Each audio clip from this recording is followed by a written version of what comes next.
Welcome to the Atomic Impact Podcast. I'm your host, Jason Osborn. And on this podcast, we interview successful business owners for them to share atomic, impactful lessons that they've learned throughout the course of their business, share them with us so that we can all learn together. As always, this show is sponsored by the LinkedIn Reverse Podcast Method, the new way established businesses are creating a reliable acquisition channel of conversations with their ideal prospects.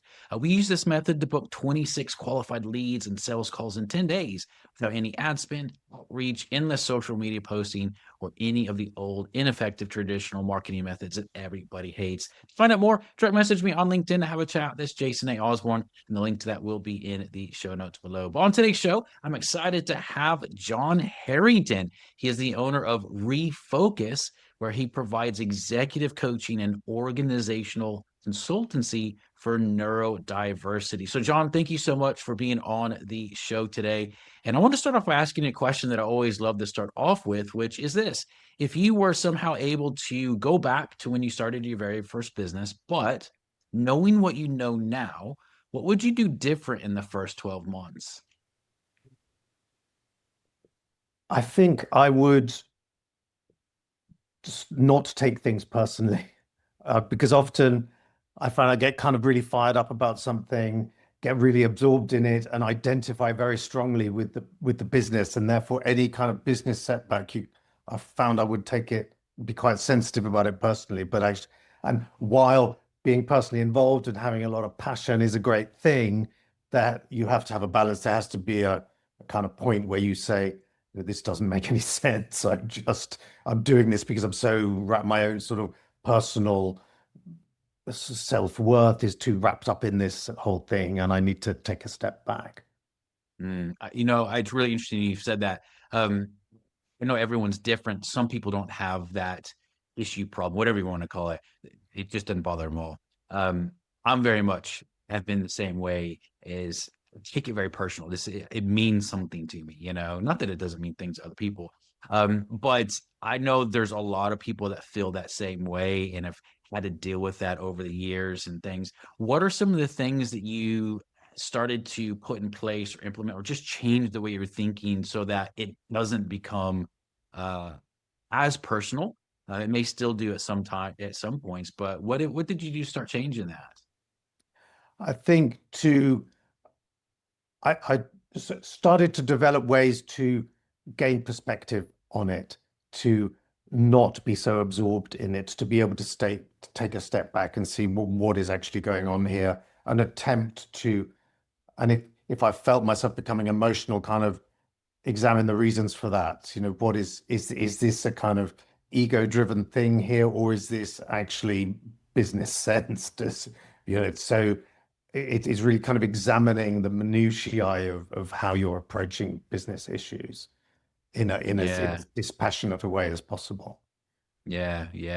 It sounds like just becoming really self-aware with it, working on those things, and over time allowing them not to affect you as much. Yes, and counterintuitively stepping back from the business, just kind of going out into nature, going for a walk, doing exercise, doing something else rather than just being kind of continuously wrapped up in it, just being able to take a step back, introducing a lot of clarity.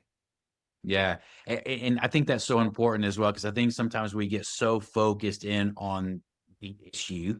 And when we actually go out in nature, we start looking around, we're going, oh, the world's a lot bigger than that. It's not that deep, as the young say these days. Yeah. It is crazy. It just gives perspective on that. Well, as you've grown your business, what's some of the things that you've done to be able to grow it, to create relationships with your prospects and your clients? What are some of the key successes you've had along the way? I think some of the key successes have been I was in the television business for a long time, and then I had my own business, which was a kind of secure video streaming business. And then relatively late in life, about 6 or 7 years ago, I trained as an executive coach, and I realized that there are thousands of executive coaches, but because my wife was diagnosed late with ADHD, and this was a real kind of epiphany for her, and she realized that our whole life been determined, or many vital aspects of her life have been determined by this unmanaged ADHD. She decided to become an ADHD coach. And that got me interested in the whole idea of neurodiversity and neurodivergence. And I realized there are thousands of executive coaches, but very few know anything about neurodivergence. So I started to look at this area and study it and learn more about it. And then I kind of started to look at how organizations treat neurodiversity. And I realized that every organization runs on thinking, but most workplaces are designed around a very limited set of cognitive assumptions. They favor certain thinking styles over others. And it was what helped me was to kind of dig into those insights and build on the fact that, for example, most inclusion strategies begin with identity. But actually, if you look at cognitive inclusion, it begins with how you design the work itself. And cognitive inclusion is really vital because variations in the way people think cause or are responsible for a lot more workplace kind of disorder or friction than any kind of demographic identity. So in a way, the neurodiversity, this whole range of how people think, underlies everything about how people operate in the world, especially how they operate in organizations. And that is more fundamental to how they operate than any kind of identity-driven aspect of them, their race, gender, religion, whatever it is. So it was kind of examining that really opened quite a lot of doors to me. It's just being able to look at things in a slightly different way. Yeah, yeah. Which I think says a lot about business as well, because the end of the day, there's very few people that have something completely unique in which they're offering. And so they they often can fall into a commodity-based market. Oh, you're just another executive coach, end up competing on price. But it sounds like you've got a really niche area that you focus into, which helps you stand above, just normal executive coach, which is amazing positioning for what you're doing in the business for sure. Well, yeah, it is helpful because it's once you get into it, it's astonishing. There's a lot of very senior people out there who do struggle with different ways of thinking, and it affects their work-life balance. It affects all aspects of their lives. So it's a really important issue. And as I say, so many companies or organizations just rely on these kind of assumptions of how people operate. For example, the meetings generally favor people with fast mental processing and people with verbal fluency.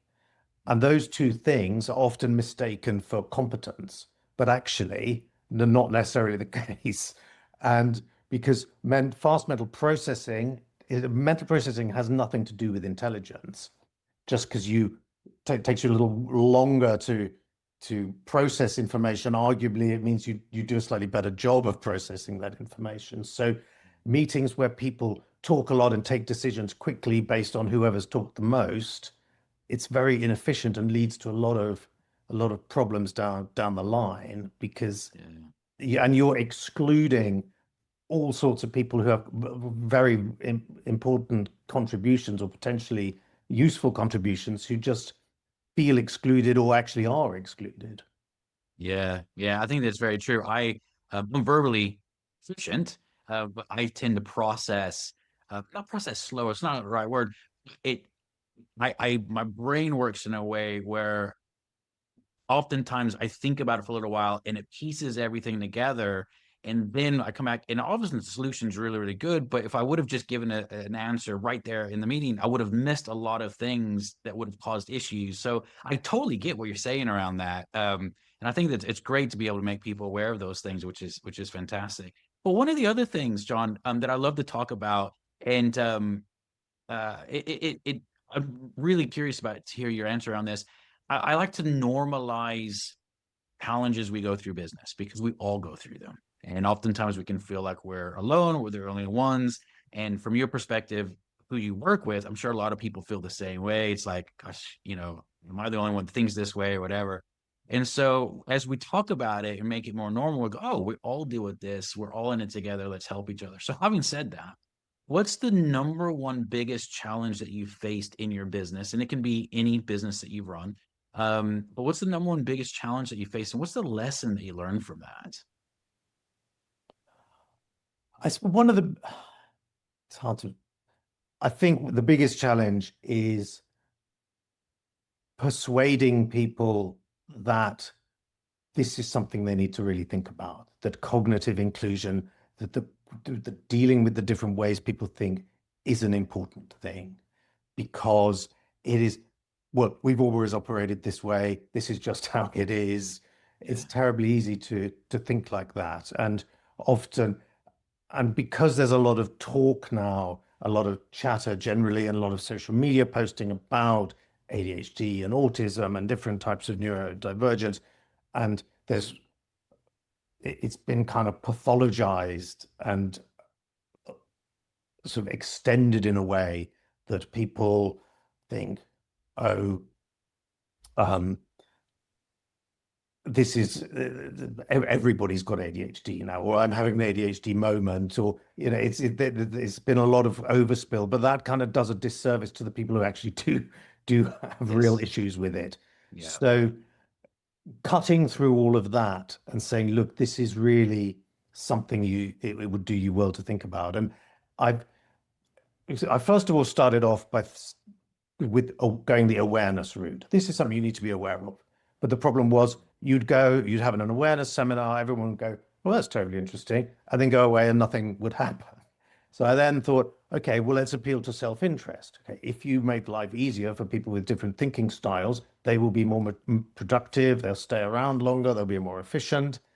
And the rest, well, oh, yeah, kind of okay, maybe not much happened. I then tried, okay, well, if you don't do this, you're going to end up in court because there's an increasing amount of people who feel unfairly treated by the processes of work, and their kind of requests or demands or whatever are not given due attention.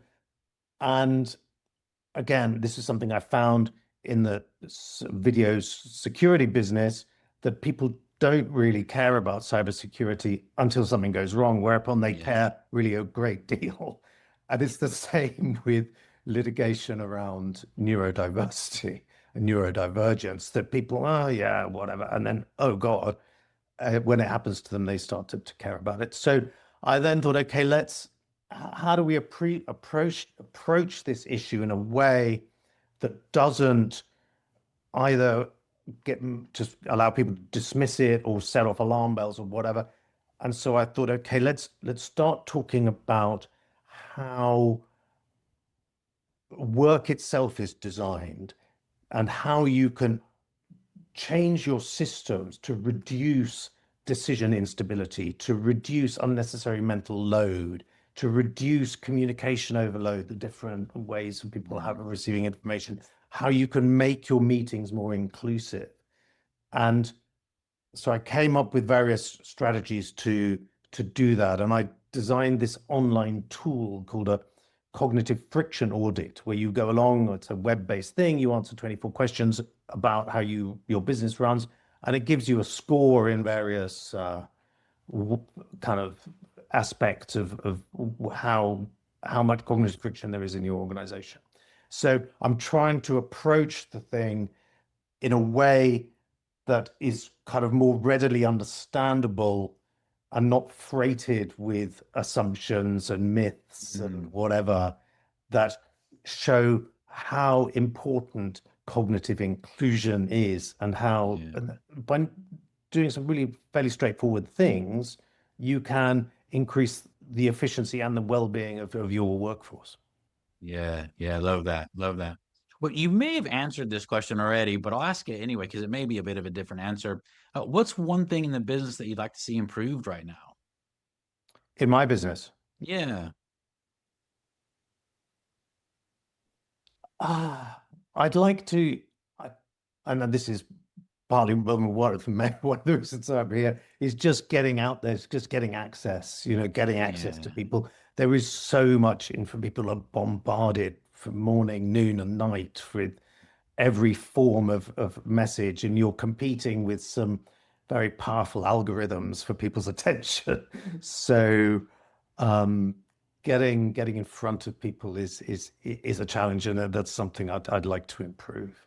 Yeah, yeah, we've got a great thing for people to do. So, yeah, and it's always just interesting because again, hearing what people want to improve upon, it just helps us all kind of go, yeah, okay, I'm not the only one that's wanting that as well, and it makes us not feel as alone in the process. Well, Yeah. John, for people that are wanting to hear a little bit more about you or chat with you or learn more about what you do, what's the best way for them to get in contact with you?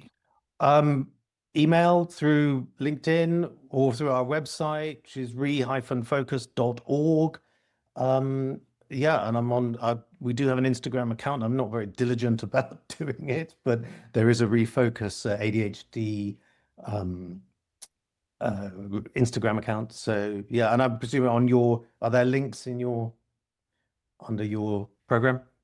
Yeah, yeah, we'll have all what you just said there as well. So I definitely recommend everyone checking out. Yeah. So yeah, but your website, you said email, LinkedIn, and a somewhat active Instagram account that they can connect with you on as well. Is that It's correct? an intermittently active Instagram account. Yeah.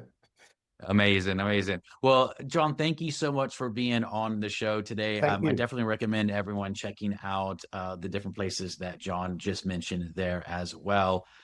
So yeah, just thank you so much for taking out the time today. And just as a reminder for everyone listening as well, this show is sponsored by the LinkedIn Reverse Podcast Method, the new way established businesses are creating a reliable acquisition channel of conversations with their ideal prospects that doesn't rely on any of the old traditional ineffective marketing methods that everybody hates. To find out more, send me a direct message on LinkedIn. That's Jason A. Osborn. The link to that will be in the show notes as well. And until next episode, stay inspired.